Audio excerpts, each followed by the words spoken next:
আজিৰ নিযুক্তি প্ৰদান অনুষ্ঠানৰ পিছত চৰকাৰী চাকৰি লাভ কৰা যুৱক যুৱতীৰ সংখ্যা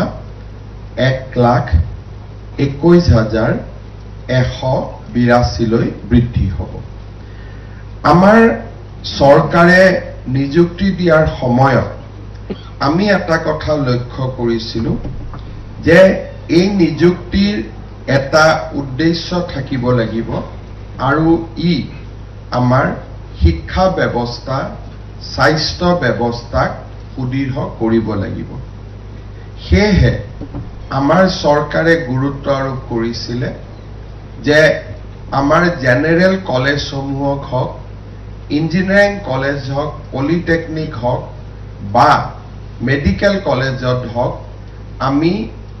ইয়াতে বা এই গোটেই শিক্ষানুষ্ঠানবিলাকত আমি বিশেষকৈ অধ্যাপক অধ্যাপিকা পদসমূহ পূৰণ কৰাৰ ক্ষেত্ৰত আমি অগ্ৰাধিকাৰ দিম। আপোনালোক সকলোৱে অৱগত যে অসমত মেডিকেল কলেজৰ নিযুক্তিৰ বাবে আমি অসম লোকসেৱা আয়োগৰ পৰিৱৰ্তে medical and health recruitment board এখন নিৰ্মাণ কৰিছিলোঁ। তাৰ ফলত মেডিকেল কলেজসমূহত নিযুক্তি এটা ত্বৰান্বিত ব্যৱস্থাৰে হয় আৰু প্ৰায় ক্ষেত্ৰতে মেডিকেল কলেজত পোষ্ট গ্ৰেজুৱেট কোৰ্চৰ ৰিজাল্ট দিয়াৰ দিনাখনেই আমি অধ্যাপক অধ্যাপিকাক নিযুক্তি দিয়াৰ বাবে চেষ্টা কৰোঁ। কাৰণ আমি অনুভৱ কৰোঁ যে এনেকুৱা ধৰণৰ শিক্ষানুষ্ঠানসমূহত খালি পদ থকাটোৱে বিভিন্নজনক ক্ষতি কৰে, বিশেষকৈ ছাত্ৰ সমাজক বিস্তৰভাৱে ক্ষতি কৰে। কলেজৰ নিযুক্তিৰ প্ৰক্ৰিয়াটো বহু পৰিমাণে কলেজৰ গভৰ্নিং বডিৰ ওপৰত নিৰ্ভৰশীল আৰু আমাৰ ৰাজ্য চৰকাৰে দায়িত্ব লোৱাৰ পিছত কেইবা হাজাৰো আমি মহাবিদ্যালয়সমূহত অধ্যাপক অধ্যাপিকাক নিযুক্তি দিবলৈ সক্ষম হৈছোঁ। যোৱা প্ৰায় 10-15 বছৰ ধৰি অসমত ইঞ্জিনিয়াৰিং কলেজ আৰু পলিটেকনিকসমূহত নিযুক্তিৰ ব্যৱস্থাটো সুষম নাছিলে আৰু এই গোটেই ব্যৱস্থাটো এটা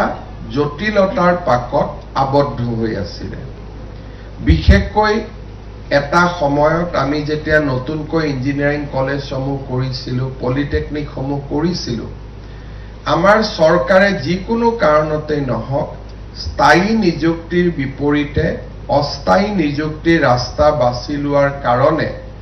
আমি এটা যেতিয়া স্থায়ী নিযুক্তি দিবৰ কাৰণে চেষ্টা কৰিছিলোঁ, পুৰণা লোকসকলেও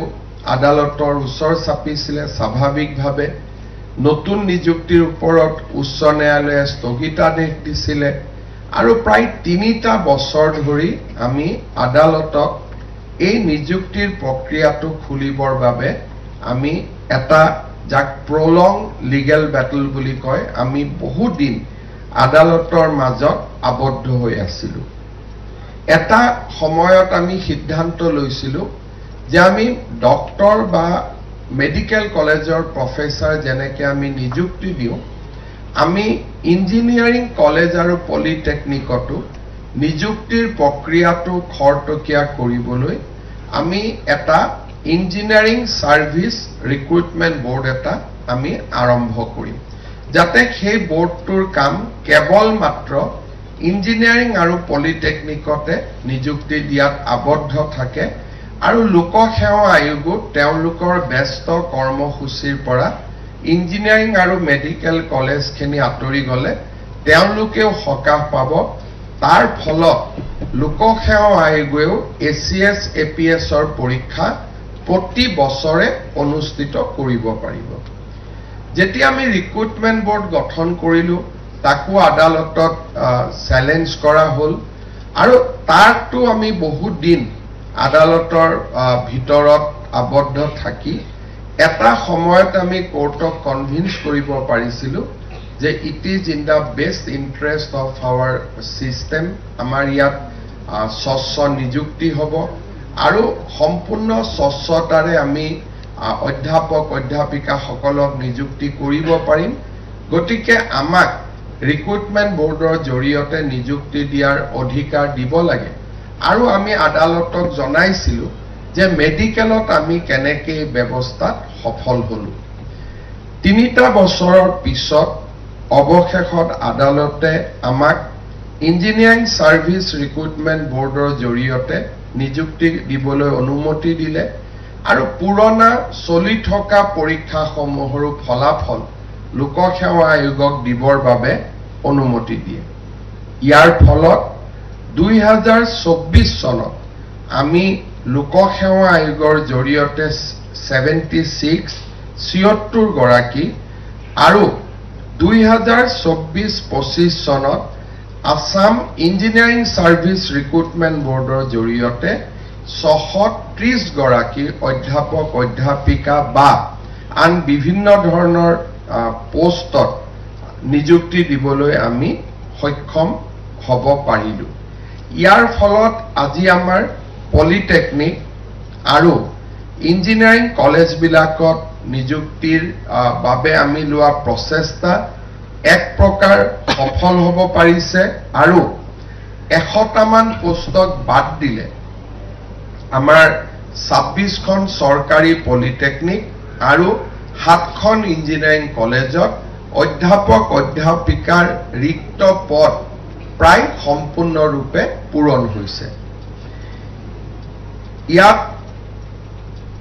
অলৰেডি যিখিনি আমি এডভাৰটাইজ কৰিছিলো তাৰ আৰু 60টামান গোচৰৰ 60টামান ৰিক্ৰুটমেণ্টৰ কাম চলি আছে অহা 2 মাহত সেই 60টাও আমি নিযুক্তি দিব পাৰিম তাৰ ফলত ইঞ্জিনিয়াৰিং কলেজ বিলাকত বছৰটো ৰিটায়াৰমেণ্ট লোৱা ছাত্ৰ ছাত্ৰীক বাদ দিলে বা শিক্ষক শিক্ষয়িত্ৰীক বাদ দিলে অলমোষ্ট 100% ভ্যাকেন্সি আমি পূৰণ কৰিব পাৰিম যোৱা কেইটামান বছৰত অসমত ইঞ্জিনিয়াৰিং কলেজ বিলাকত পলিটেকনিক সমূহত অধ্যাপক অধ্যাপিকাৰ অসুবিধাৰ বাবে আমাৰ যিটো ষ্টেণ্ডাৰ্ড হ'ব লাগিছিল সেই ষ্টেণ্ডাৰ্ড বহু পৰিমাণে হ্ৰাস পাইছিলে যোৱা কেইদিনমান আগতে মই অসমৰ এগৰাকী বিদগ্ধ পণ্ডিত আৰু আমাৰ তেখেত ডাইৰেক্টৰ টেকনিক্যাল এডুকেশ্যন আছিল গুৱাহাটী বিশ্ববিদ্যালয়ৰ উপাচাৰ্য আছিল আৰু আমাৰ অসম ইঞ্জিনিয়াৰিং কলেজৰ প্ৰিন্সিপাল আছিল ডক্টৰ নিৰ্মল চৌধুৰী তেখেতক মই সাক্ষাৎ কৰিব যাওঁতে তেখেতে মোক ইঞ্জিনিয়াৰিং কলেজ সমূহৰ ডিটৰিয়েশ্যন যেটো ষ্টেণ্ডাৰ্ডৰ ডিটৰিয়েশ্যন হৈছে তাৰ ওপৰত তেওঁ গভীৰ উৎকণ্ঠা প্ৰকাশ কৰিছিল তেওঁ কৈছিল যে বিশেষকৈ আমাৰ ইঞ্জিনিয়াৰিং কলেজ কেইখনত প্ৰফেসৰ নথকা বাবে গোটেই কেইখন কলেজত ষ্টেণ্ডাৰ্ড বহু পৰিমাণে কম হৈছে তেতিয়া মই তেখেতক কৈছিল যে আমি ব্যৱস্থা লৈছিলো আৰু আজি প্ৰায় আমি 100% ৰিক্ৰুটমেণ্ট কৰিবলৈ সক্ষম হ'ম আৰু 3-4 মাহৰ ভিতৰত আমি সেই আইডিয়েল অৱস্থাটোত আমি গৈ পাম আমি সকলোৱে জানো যে আমাৰ ইঞ্জিনিয়াৰিং কলেজ সমূহত বহুত ছাত্ৰ ছাত্ৰী পঢ়িবলৈ আহে আৰু যিখিনি ল'ৰা ছোৱালী ইঞ্জিনিয়াৰিং কলেজত পঢ়িব আহে তেওঁলোক এক প্ৰকাৰ ক'ব গ'লে এটা ইনোভেটিভ মাইন্ডসেট বা এটা নতুন কিবা এটা কৰাৰ মানসেৰে আমাৰ ইঞ্জিনিয়াৰিং কলেজ সমূহত আহে কিন্তু আমি যদি দেখা পাওঁ যে ক্যাম্পাস ৰিক্ৰুটমেণ্টত আমাৰ কলেজ কেইখনক অগ্ৰাধিকাৰ দিয়া পৰ্যায়লৈকে আমাৰ যেটো ষ্টেণ্ডাৰ্ড হ'ব লাগিছিল সেই ষ্টেণ্ডাৰ্ডত আমি থিয় হ'ব পৰা নাই আজি যদি আমি চাওঁ টাটাই সেমিকন্ডাক্টৰ ইণ্ডাষ্ট্ৰি আনিছে অসমত নুমলীগড় ৰিফাইনাৰীত এক্সপানশন হৈছে আমাৰ যেটো বেম্বৰ প্ৰায় ইথানল সেকেন্ড জেনাৰেশন আমাৰ ইথানল প্ৰডাকশনৰ কাম অসমত আৰম্ভ হৈছে অহা কেইটামান দিনৰ ভিতৰতে নামৰূপত আমাৰ হাড় কাৰখানা আৰম্ভ হ'ব আৰু ৰাজ্য চৰকাৰে অসমত দুটাকৈ থাৰ্মেল পাৱাৰ প্ল্যান্ট বনোৱাৰ বাবেও প্ৰচেষ্টা কৰি আছে লাহে লাহে মই লক্ষ্য কৰো যে অহা 5-6 বছৰত অসমত আমি মেনুফেকচাৰিং যেটো কাম আমি বহুত দিন আমাৰ নাছিলে অইল ইণ্ডিয়া আৰু ONGCক বাদ দি আমাৰ মেনুফেকচাৰিংৰ কাম অসমত একেবাৰে নাছিলে লাহে লাহে আমি অসমত মেনুফেকচাৰিংৰ কাম আৰম্ভ কৰিব পাৰিম যোৱা অহা কেইদিনমানৰ ভিতৰতে সৰু সিমেন্ট ফেক্টৰী নহয় 10,000 crores ইনভেষ্ট কৰিব বিচৰা দুটা লাৰ্জ সিমেন্ট ফেক্টৰী আহিব ডাঙৰ দুটা প্ৰাইভেট সেক্টৰে কৰিব আৰু অসমৰ যুৱক যুৱতী কৰ্মসংস্থাপন দিবৰ বাবে আন বহুতো উদ্যোগ বাহিৰৰ পৰা অসমলৈ আহিব খোজে বাট মই যেতিয়াই তেওঁলোকৰ লগত কথা পাতো যে আপোনালোকে অসমত ৰিক্ৰুটমেন্ট যিমান কৰিব লাগে আপোনালোকে কিয় কৰা নাই তেওঁলোকে পুনে পুনে আমাৰ ইঞ্জিনিয়াৰিং কলেজ কেইখনৰ ষ্টেণ্ডাৰ্ডৰ কথা আৰম্ভ কৰে ৱাশ্বিংটন ডিক্লেৰেশ্যনত আমাৰ এখনো কলেজ নাইও আৰু আমি যাবৰ বাবে চেষ্টাও কৰা নাই দ্বিতীয়তে আমাৰ ইয়াত কোনো এখন কলেজতে ষ্টাৰ্টআপ আৰু ইনোভেশনৰ ওপৰত কোনো কাম হোৱা নাই আমি যদি চাব যাওঁ যে আমাৰ ইনকিউবেশন কোনো এখন IIT গুৱাহাটীত যেনেকে ইনকিউবেশনৰ ওপৰত বহুত কাম হৈছে আমাৰ কোনো এখন ইঞ্জিনিয়াৰিং কলেজতে আমি ইনকিউবেশনৰ ওপৰতো বিশেষ একো কাম কৰিব পৰা নাই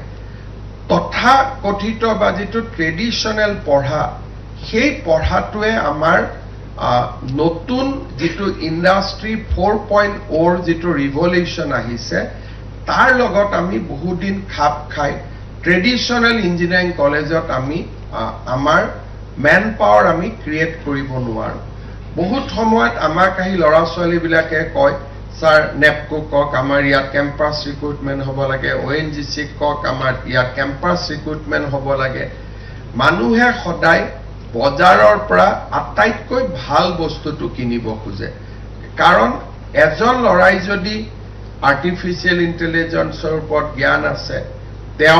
তেওঁ যদি গোটেই প্ৰযুক্তিৰ কথাখিনি জানে মেচিন লাৰ্নিংৰ বিষয়ে জানে 3D প্ৰিন্টিংৰ বিষয়ে জানে আমি দাবী কৰিলে কোম্পানী এটাই সেই বিষয়ে নজনা লৰা এজনক ৰিক্ৰুটমেন্ট নকৰে যেতিয়া বজাৰত আপোনালোকে বজাৰ কৰিব যায় তেতিয়া আপোনালোকৰ গাঁৱৰ বা চিনাকি বেপাৰী এজনে যদি এটা মাছ বিক্ৰী কৰিব খোজে যেটো দেখিলে গম পায় যে 2-3 দিন আগৰ প্ৰায় মাছটো বজাৰত আছে আৰু এটা যদি ফ্ৰেছ মাছ অচিনাকি মানুহ এজনেও যদি বজাৰত লৈ আহে স্বাভাৱিকভাৱে আমি ফ্ৰেছ মাছটো কিনিবৰ বাবে যত্ন কৰিম যেটো জিআই আছে যেটো একেবাৰে কানখন উঠাই দিলে ৰঙা ৰঙা দেখা পাম আমি হেতুকে ডেফিনেটলি কিনিম সো বজাৰত আমি যি ধৰণে ব্যৱহাৰ কৰো কোম্পানী বা মাল্টিনেশনাল বিলাকেও তেওঁলোকৰ এপ্ৰোচটো সেম 10খন ইঞ্জিনিয়াৰিং কলেজত যাব 20খন ইঞ্জিনিয়াৰিং কলেজত যাব আৰু বেস্ট যেটো প্ৰডাক্ট পাব হেতু তেওঁলোকে কিনি লৈ যাব আমাৰ উদ্দেশ্যটো হ'ব লাগে যে আমি কেনেকে বেস্ট প্ৰডাক্ট এটা নিৰ্মাণ কৰিম আৰু আপোনালোকে জানে যে ভাৰতত যি ধৰণে GDP বাঢ়িছে আমি যি ধৰণে বিশ্বৰ তৃতীয় ইকনমি হ'ব গৈ আছো যি ধৰণে কোৱান্টাম ফিজিক্সৰ ওপৰত কাম হৈছে যি ধৰণে সেমিকন্ডাক্টৰৰ ওপৰত কাম হৈছে যি ধৰণে ইলেক্ট্ৰনিক্সৰ ওপৰত কাম হৈছে ভাৰতত ভাল ইঞ্জিনিয়াৰৰ বাবে চাকৰি কেতিয়াও সমস্যা হ'ব নোৱাৰে আজি আমাৰ ভাৰতে আটাইতকৈ বেছি ষ্টাৰ্টআপৰ পৰা গৈ আমি আটাইতকৈ বেছি ইউনিকৰ্ন আমাৰ ৰাজ্যত আছে আমাৰ দেশত আছে গতিকে আমাৰ দেশত উদ্যমিতা আৰু মেধা এই দুইটা শক্তি থকা লৰা ছোৱালীৰ চাকৰি কেতিয়াও সমস্যা হ'ব নোৱাৰে মই সেইভাবে বিচাৰো যে আমাৰ একচুয়ালি 7খন নহয় অসমত যদি মেডিকেল কলেজ 14খন হৈছে বা 28খন হ'ব গৈ আছে ইঞ্জিনিয়াৰিং কলেজও আমি যথেষ্ট বঢ়াব গৈ আছো অলমোস্ট 8খন ইঞ্জিনিয়াৰিং কলেজ বিভিন্ন স্টেজেস অফ কনস্ট্ৰাকশনত আছে কিন্তু আমাৰ ইঞ্জিনিয়াৰিং কলেজ সমূহত সেই ডিজিআৰ যেটো ষ্টেণ্ডাৰ্ড হেতু আমি আনিব লাগিব আৰু সেইটো আনিব পাৰিলে আমাৰ ইঞ্জিনিয়াৰ সকলে যেটো মই এক প্ৰকাৰ ক'ব খুজো যে গভৰ্নমেন্টৰ যি ইঞ্জিনিয়াৰে কাম কৰিব আহে তেওঁলোক অকল আন্ডাৰ এমপ্লয়েড নহয় দে আৰ আন্ডাৰ পেইড অলসো কাৰণ এজন ইঞ্জিনিয়াৰে যদি ভাল কৰি তেওঁলোকৰ মেধা আৰু উদ্যমিতা থাকে স্যালাৰি তেওঁলোকে নিজে নেগোশিয়েট কৰে যে মোক মাহত 5 লাখ লাগিব 8 লাখ লাগিব 10 লাখ লাগিব 12 লাখ লাগিব 15 লাখ লাগিব আজি আইআইটিৰ এজন ষ্টুডেন্টে after passing out he negotiate the salary তেওঁ কোনো দিব নোৱাৰে তেওঁ নেগোশিয়েট কৰে যে মোক আটাইতকৈ যত বেছি দিম তাতে আমি যাম কিন্তু আজি আমাৰ অসমৰ ইঞ্জিনিয়াৰিং কলেজৰ পৰা পাস কৰা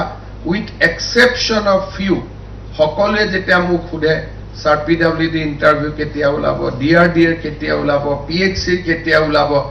তেতিয়া মই এটাই কথা দেখো যে they want to join where they will be paid less in compared to their counterpart in IIT Guwahati or IIT Roorkee or any other national institute. আজি IIT Guwahati পৰা পাস কৰা লৰা এজনক আমি পিডব্লিউ ডিপাৰ্টমেন্টত ইঞ্জিনিয়াৰ কৰিব কেতিয়াও আনিব নোৱাৰো আমি যদি ভাল এনআইটিৰ পৰা পাস কৰা ষ্টুডেন্ট এজনক আমি কেতিয়াও পিএইচসি ডিপাৰ্টমেন্টত কাম কৰিব আনিব নোৱাৰো বিকজ whatever salary আমি তেওঁলোকক দিও for them it is a under employment আৰু এইটো তেওঁলোকৰ শিক্ষাগত অৰ্হতাৰ লগত খাপ নাখায় আমাৰ দুখন ইঞ্জিনিয়াৰিং কলেজৰ বহুত বেছি ডাঙৰ এটা লিগেসি আছে যোৰহাট ইঞ্জিনিয়াৰিং কলেজ আৰু আসাম ইঞ্জিনিয়াৰিং কলেজ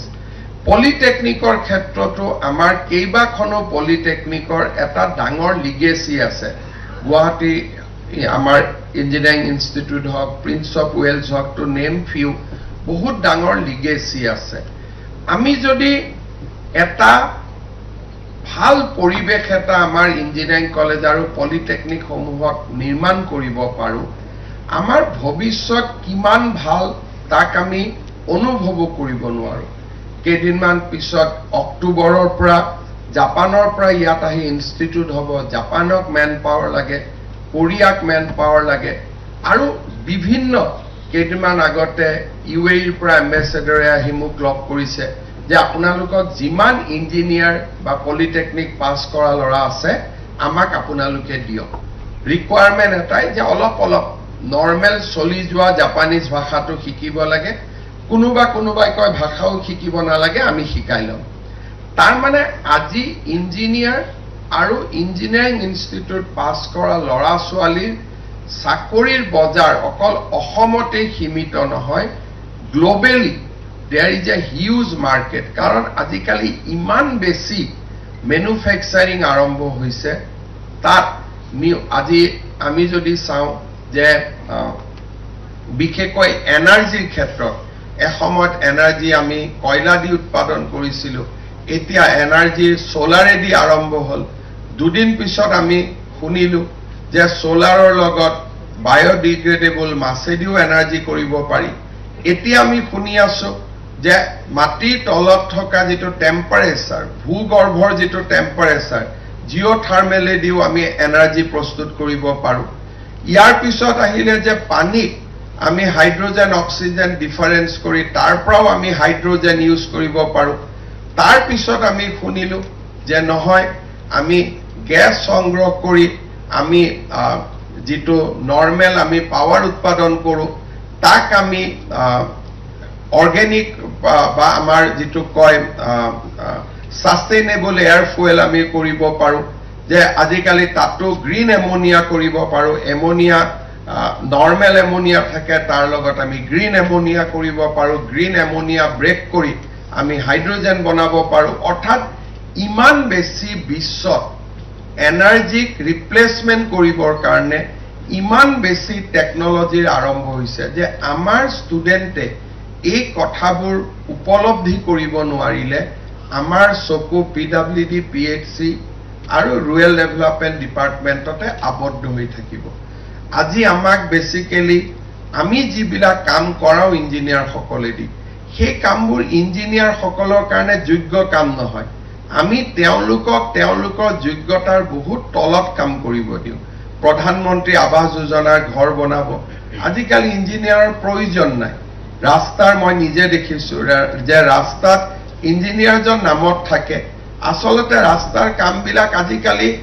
একোজন স্কিল মেন পাৱাৰে সম্পূৰ্ণ কৰি দিব পাৰে গতিকে ইঞ্জিনিয়াৰ কিহৰ কাৰণে লাগে ইঞ্জিনিয়াৰ আমাক ব্ৰাহ্মস বনাবৰ কাৰণে লাগে ইঞ্জিনিয়াৰ আমাক মিসাইল বনাবৰ কাৰণে লাগে ইঞ্জিনিয়াৰ আমাক ওয়াৰ্ল্ডৰ ইণ্ডিয়াক আকাশত স্পেস ষ্টেচন বনাবৰ কাৰণে লাগে আজি যদি এলন মাস্কে স্পেস ষ্টেচন বনাব পাৰিছে আকাশত আমি ভাৰতক স্পেস ষ্টেচন বনাব লাগে আমাক আজিকালি ইঞ্জিনিয়াৰ বহুত বেছি আমাক নেশন বিল্ডিংৰ বহুত ডাঙৰ কামত আমাক প্ৰয়োজন কিন্তু আমাৰ কলেজ বিলাকত আমি সেই ধৰণৰ এনভাইৰনমেন্ট এটা ক্ৰিয়েট কৰিব পৰা নাই আৰু তাৰ কাৰণে মই বিচাৰিছিলো যে ইঞ্জিনিয়াৰিং কলেজ বিলাকত এটা ফ্ৰেছ ব্লাড যাওক নতুন উদ্যম যাওক আৰু আমাৰ অধ্যাপক অধ্যাপিকা সকলে ইঞ্জিনিয়াৰিং কলেজ পলিটেকনিক সমূহত সেই ধৰণৰ নতুন চিন্তাৰ এটা বুনিয়াদ এটা নিৰ্মাণ কৰিব আজি যেটো আপোনালোকে ইয়াতে কলেজত জয়েন কৰিব পলিটেকনিকত জয়েন কৰিব মই এটাই অনুৰোধ কৰিম যে আমাৰ ষ্টুডেন্ট সকলক নতুন দিনৰ বাবে আমি প্ৰস্তুত কৰিব লাগে ইণ্ডিয়াৰ ইন্ডাষ্ট্ৰি 4.0 ৰিভলিউচনৰ কাৰণে আমাৰ মেন পাৱাৰ ক্ৰিয়েট কৰিব লাগে আজি আমি দেখিছো যে ইয়াতে ষ্টাৰলিংক আহিব 5G 6G আমি যেনেকে আগবাঢ়ি গৈছো এই গুটেই ব্যৱস্থাটোত অসমৰ ইঞ্জিনিয়াৰিং কলেজ সমূহ মানৱ সম্পদ নিৰ্মাণৰ অসমৰ পলিটেকনিক সমূহ টেকনিক্যাল আৰু স্কিল পাৱাৰ নিৰ্মাণৰ ষ্টাৰ্টআপ আৰু ইনোভেশনৰ এটা ডাঙৰ